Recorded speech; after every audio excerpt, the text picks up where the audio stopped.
Welcome to Geared Up. I'm Geared Up podcast producer Claire McGrain. Andrew and Todd are both traveling this week, so we have another special episode for you from the GeekWire Summit. And this is a big one. It's the Regginator. Reggie Fils-Aime is the president of Nintendo of America, in addition to being the inspiration for more than his fair share of memes. He led Nintendo's US operations through the somewhat disastrous launch of the Wii U, the extremely popular Pokemon Go app, and then the company's console resurgence with the recent success of the Nintendo Switch. Todd interviewed Reggie on stage at the GeekWire Summit, so I'll let him take it from here.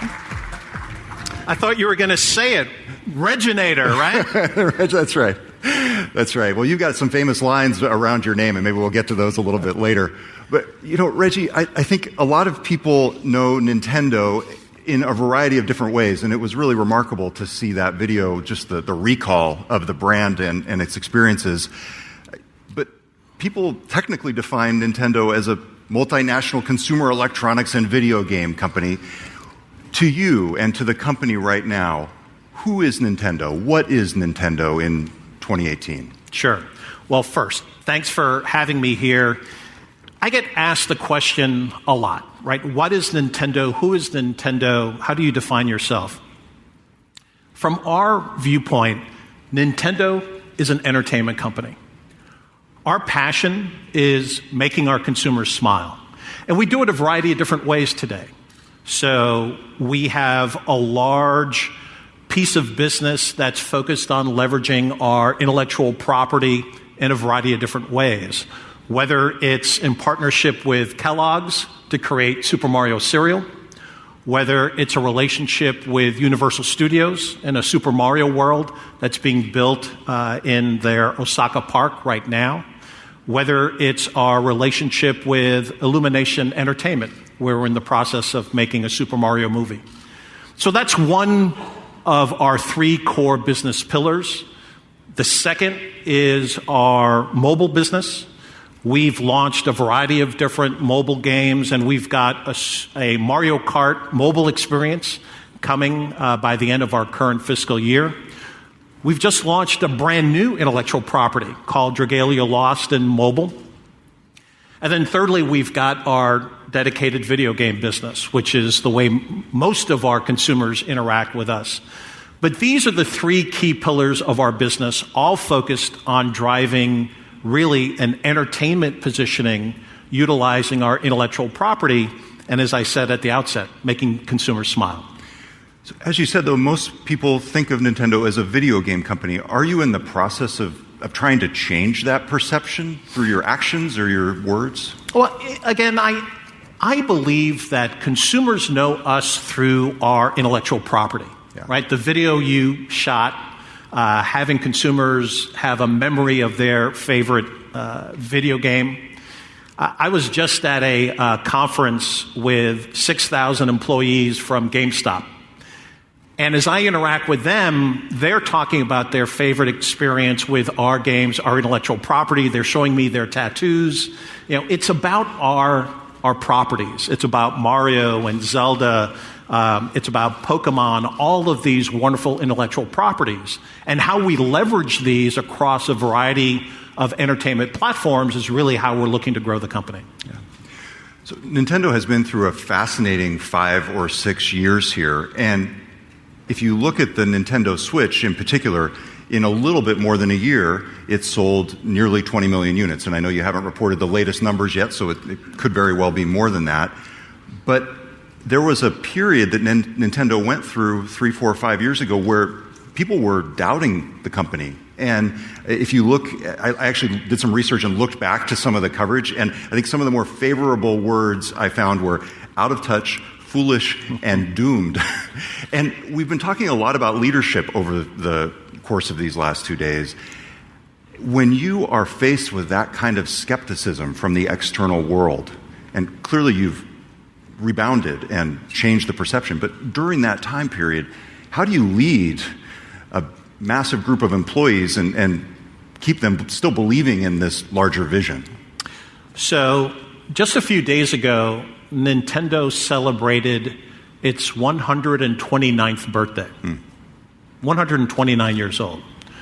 So this is a company that has reinvented itself constantly. Many of your speakers are talking about invention of new companies. We reinvent ourselves, every 5-10 years. We have to in this fast-moving entertainment business. The other piece about Nintendo is we always do things differently. It's in our DNA. Doing what other people does is just not what we believe in. The other aspect to this is that we focus on giving consumers experiences that they haven't even thought of. And so when you're constantly going down this path, you create doubters. You create people who, because we're not taking a traditional path, people say, it must not be right, it won't be effective.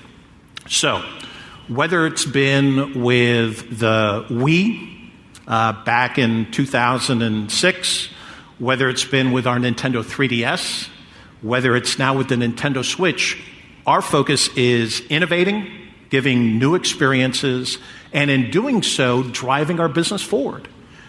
Lastly, this innovation focus doesn't always work, and we're the first to admit that there will always be stumbles along the way. But in the words of one of our presidents, this is Mr. Yamauchi. He said, "When you're doing well, don't be excited about that high-flying performance, and when you're doing poorly, don't be saddened.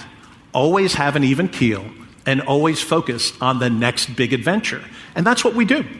It's fascinating. You know who else likes to espouse that philosophy is Russell Wilson from the Seattle Seahawks. So I think you might have some commonalities there. Although clearly you're on much more of a winning streak than they are right now.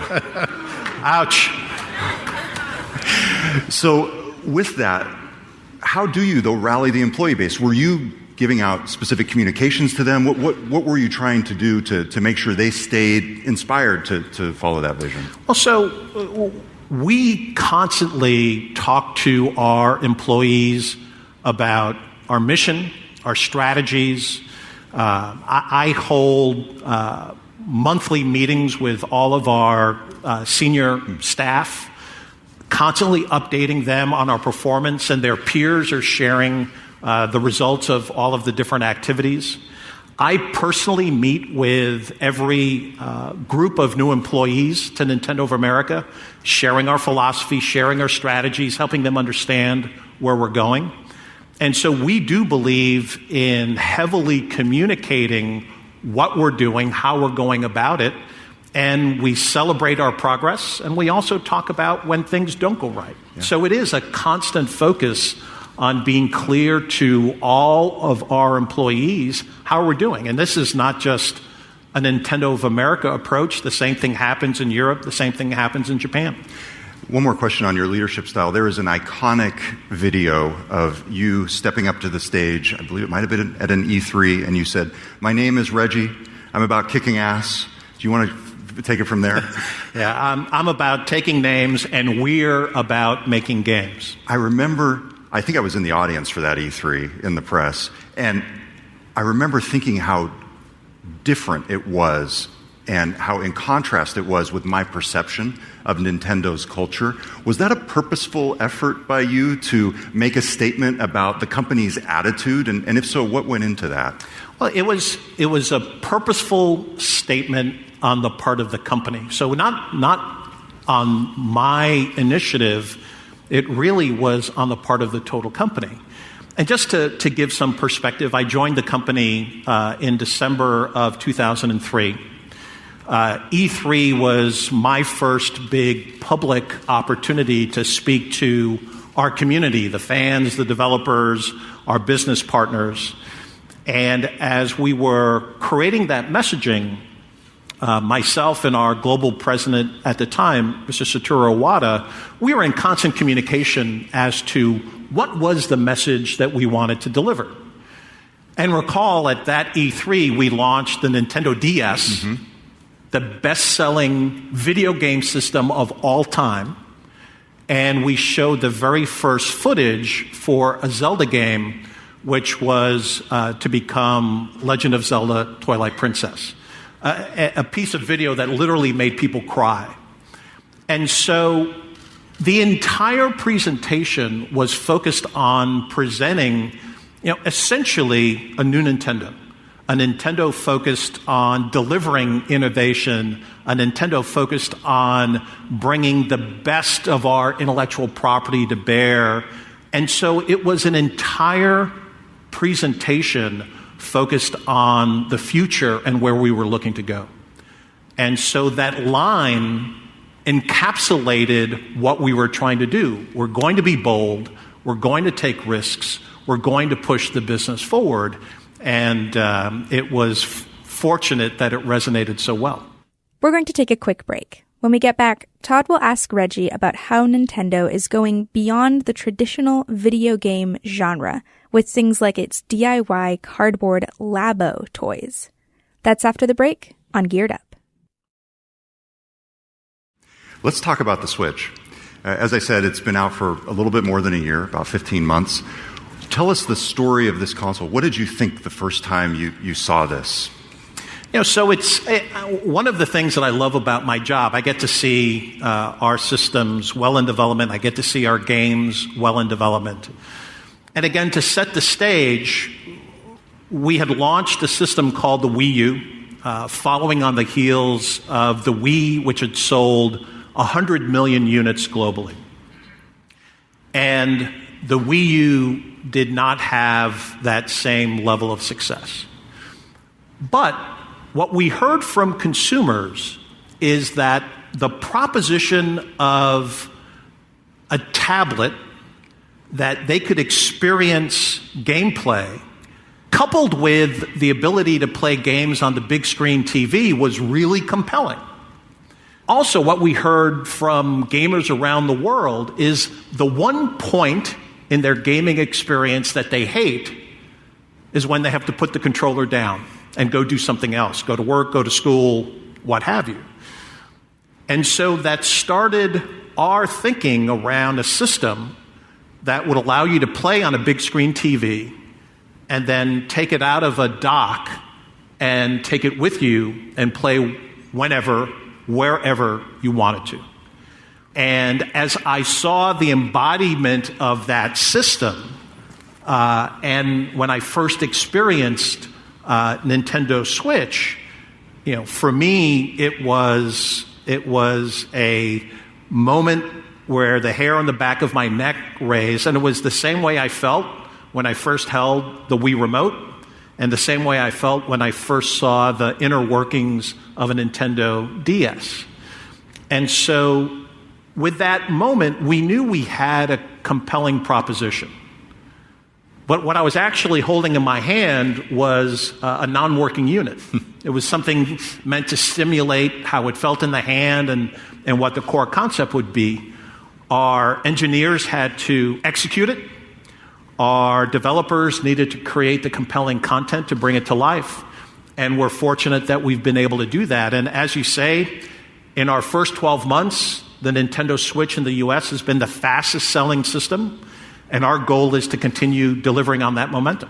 It's interesting when you put it like that, because it's similar to some startup stories we hear where they try one product and it's maybe 60% of the way there. And it sounds like that's what you're saying about the Wii U. It had the concept of the tablet incorporated with the on-screen experience, but this obviously untethered that tablet and allowed you to take it along. And do you sometimes think of the Wii U as the beta for the Switch? Yeah, I wouldn't quite say the beta, but certainly without our experiences on the Wii U, we would not have the Nintendo Switch in terms of what we learned and, importantly, what we heard from our consumers. They were telling us, I want to play with this tablet, this gamepad for the Wii U, but as soon as I get more than 30 feet away, it disconnects. So the core concept, something that you could take with you anywhere, anytime, was really compelling. So it was an important step for us to be able to deliver on this proposition. There's some common themes running through the things that Nintendo has done over the past few years. One of them is the bridge between the on-screen experience in the living room and the rest of the world. And we're going to talk a little bit about Pokemon Go and augmented reality later on. But another is sitting there to your right, the Nintendo Labo. You just came out with your third kit. And I think this may be something that not everybody in the audience knows about. Could you run us through exactly what this is? Sure. So Nintendo Labo. The concept is a proposition that melds interactive gameplay with physical gameplay. It utilizes DIY kits made of cardboard to create these, what we call Toy-Con controllers, that enable you to manipulate what's going on the TV. In addition, there's an element of this proposition which allows the player to create their own experiences. And so, what I'm holding here is from our latest kit that we call the vehicle kit, and this is the yoke for a plane. Maybe we could get the Boeing team to come and play with this later. Put that thing in a 787. But so it's made of cardboard.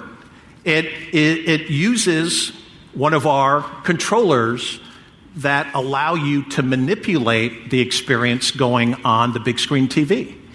As you said, we've got 3 different kits.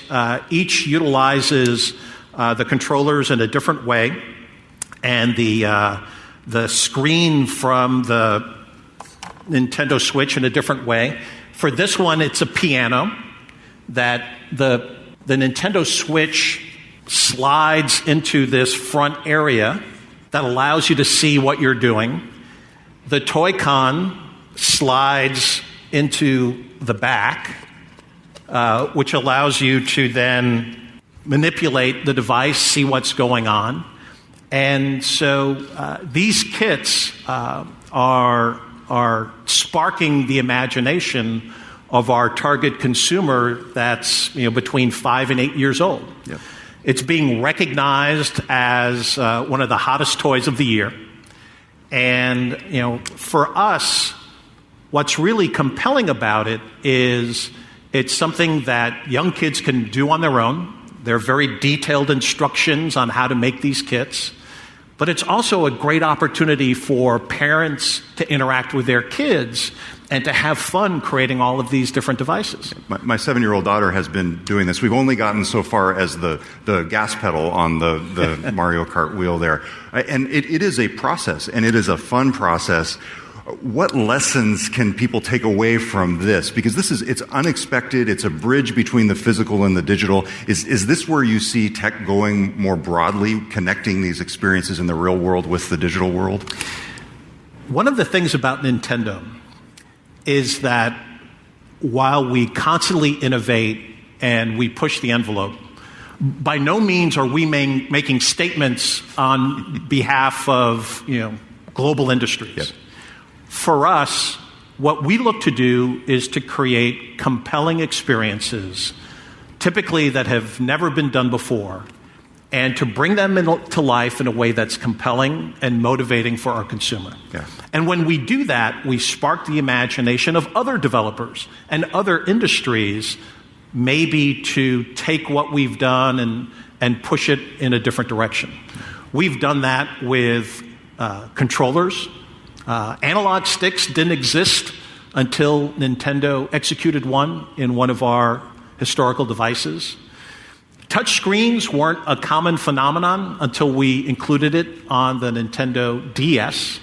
Accelerometers, gyroscopic controls, these are all things that we've innovated with in order to deliver a great experience, but then they've been adopted in other ways and by other industries. So, we'd love to see more of this tactile experience between interactive experiences and the touch and feel of something in the real space. But for us, it's just another example of doing something creative and doing something different. Just recently, you released the official version of Switch Online, your online gaming service. I spent, just in preparation for this session, I did spend some time reading a lot of the gaming forums, and clearly the peer-to-peer approach of your online networking is probably one of the most controversial things you've done in this realm.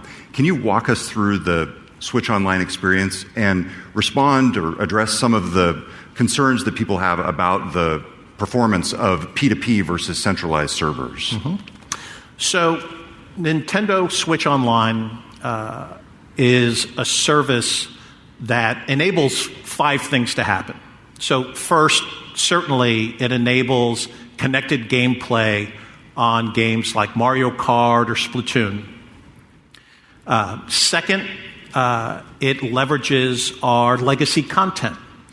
And we're making Nintendo Entertainment System games available through our Nintendo Switch Online service. We launched with 20 games. We just announced 3 more are coming to the system in just a few weeks' time. Thirdly, it connects to an app on your mobile phone, and that's how the voice chat application works. Fourth, there's a cloud save that consumers can participate in. The cloud save is active even for 6 months after you might have terminated the service.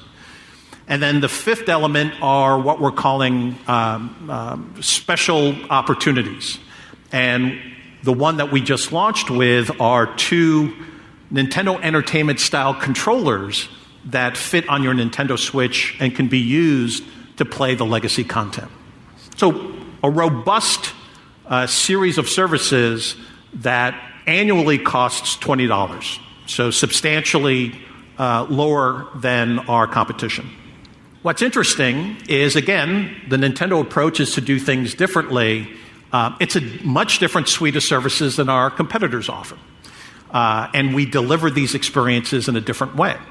And so, it creates a yin and a yang for our consumers, in that they see what we're doing and they're excited about the cloud save and the legacy content, but they wish that we might deliver, for example, voice chat a different way. But for us, what we see is a situation where we know the Nintendo Switch is being played out in the open, out in a park, on a metro bus, whatever the case may be. Yeah.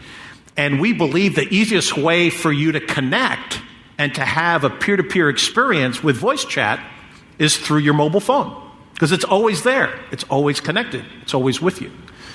So, again, what I started this talk with, we focus on innovation. We focus on doing things differently. And that is always going to be our thrust. Time for one more break. We'll be right back with more from Nintendo of America President Reggie Fils-Aime, live from the GeekWire Summit.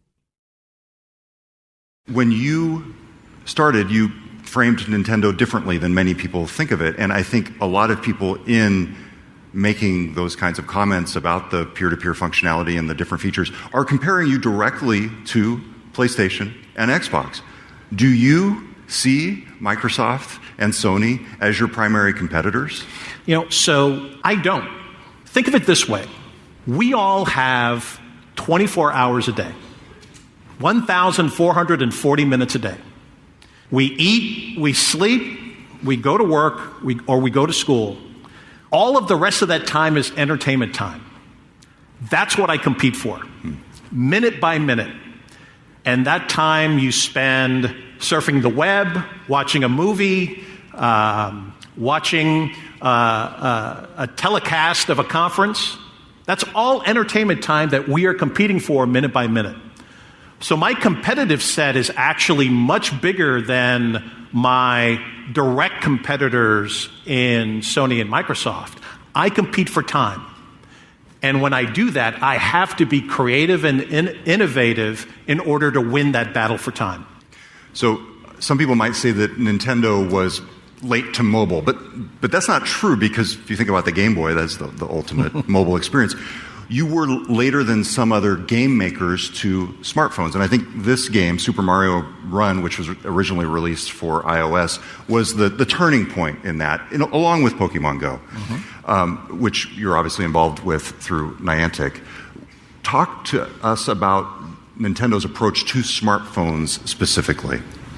So we see our mobile initiatives as a way to bring our intellectual property and our gameplay experiences to a much larger population than the tens or 100 million consumers that own a dedicated gaming system. And so Super Mario Run, as a great example, with this application, which also launched for Android, so it's across both marketplaces, we literally have hundreds of millions of consumers experiencing Mario. We have consumers in markets that we don't distribute our game consoles experiencing Mario. And for us, that is a major initiative. And it allows us to have new consumers fall in love with this great intellectual property. That's our vision for mobile. It's a way for us to deliver our intellectual property in compelling ways to consumers who may not have experienced those properties before, with a belief that they'll come back and maybe buy a Super Mario t-shirt. They may eat that Super Mario cereal. They may buy a Nintendo Switch because of the affiliation and affection that they now have with the IP. It's interesting because I think the external perception was that Nintendo was protecting its first-party hardware by not releasing games in that era for third-party smartphones, for iOS and Android devices. Was that the case? And if so, did it change, or was this the plan all along? No, for us, again, what we needed to think through is how could we utilize the smart device marketplace in a way that drove our overall business agenda, the overall business agenda of entertainment and making people smile. So we needed to create unique experiences because we felt a traditional experience that we created for our home system, if simply transplanted to a mobile device, wouldn't work as well. So we needed to create unique experiences. We needed to work through the monetization because we are a company that's driven to make money. And we needed to work through how to be effective on platforms and marketplaces that we ourselves didn't own, i.e. the iOS platform, the Android platform. And that took time.